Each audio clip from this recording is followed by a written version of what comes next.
Halo, perkenalkan nama saya Stefani. Kali ini saya akan membahas tentang bahasa formal. Apa itu bahasa formal? Bahasa formal adalah bahasa baku yang menggunakan aturan tata bahasa Indonesia yang baik dan benar. Biasanya bahasa formal ini digunakan untuk surat menyurat, berbicara dengan orang tidak dikenal dengan dekat, serta orang yang memiliki pangkat atau statusnya lebih tinggi.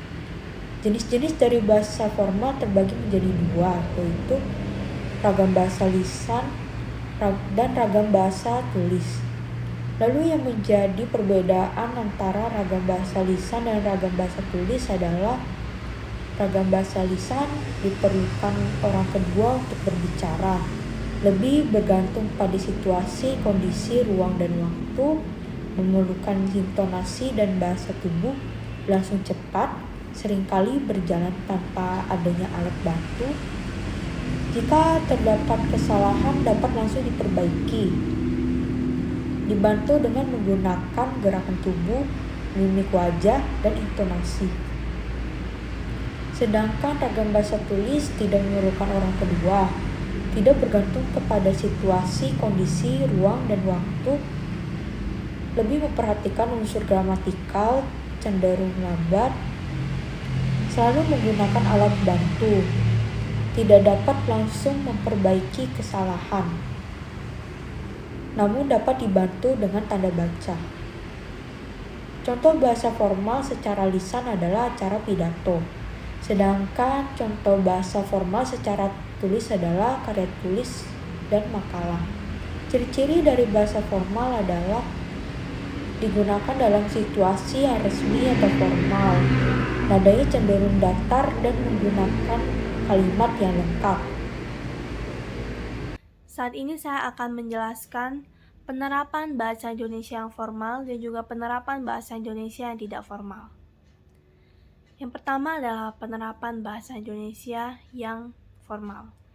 Bahasa Indonesia yang formal biasanya digunakan saat adanya acara-acara penting atau acara formal, digunakan juga saat di sekolah, di tempat kerja, dan juga bersama dengan orang-orang yang lebih tua. Selamat siang, Mem Nadia. Perkenalkan, nama saya Andrew. Bolehkah saya meminta pendapat Ibu tentang hasil proyek bahasa Inggris saya? Selamat siang, Andrew. Tentu saja boleh. Menurut Mem, apakah hasil ini memiliki kekurangan? Kalau dari yang saya lihat, masih terdapat bahasa yang kurang formal. Jadi masih butuh beberapa perbaikan, Andrew. Bolehkah Mem membimbing saya dalam perbaikan? Boleh saja, Andrew. Saya punya waktu luang dari hari Senin sampai dengan Rabu. Saya bisa di hari Selasa, Mem. Baik, Andrew. Kamu bisa temui saya di kantor saya jam 4 sore di hari Selasa. Terima kasih atas bantuannya, Mem. Selanjutnya adalah bahasa informal. Nah, bahasa informal sendiri itu memiliki arti bahasa yang digunakan dalam situasi tidak resmi ataupun informal. Bahasa ini juga ditandai dengan pemakaian unsur bahasa level kebakuan rendah atau disebut sebagai ragam rendah atau RR. Selain itu, bahasa ini biasanya digunakan oleh orang-orang yang seumuran untuk berkomunikasi dalam kehidupan sehari-hari. Kemudian ada beberapa ciri dalam bahasa informal. Yang pertama itu unsur gramatikalnya tidak jelas dan juga kacau. Kemudian afiksasi tidak lengkap. Yang ketiga, pronominal tidak resmi. Kemudian ada diksi yang tidak baku, terbiasa menggunakan unsur bahasa daerah, dan juga tidak sesuai dengan EBI. Nah, lalu apa saja sih contoh ragam bahasa informal? Yang pertama itu seperti enggak, kemudian ada kata bilang, kemudian kayak, kemudian membikin, dan juga cuma. Selanjutnya adalah penerapan bahasa informal. Penerapan bahasa informal sendiri biasanya digunakan pada saat bersama dengan teman-teman yang sudah akrab atau teman-teman sebaya. Drew, lu masak apaan tuh?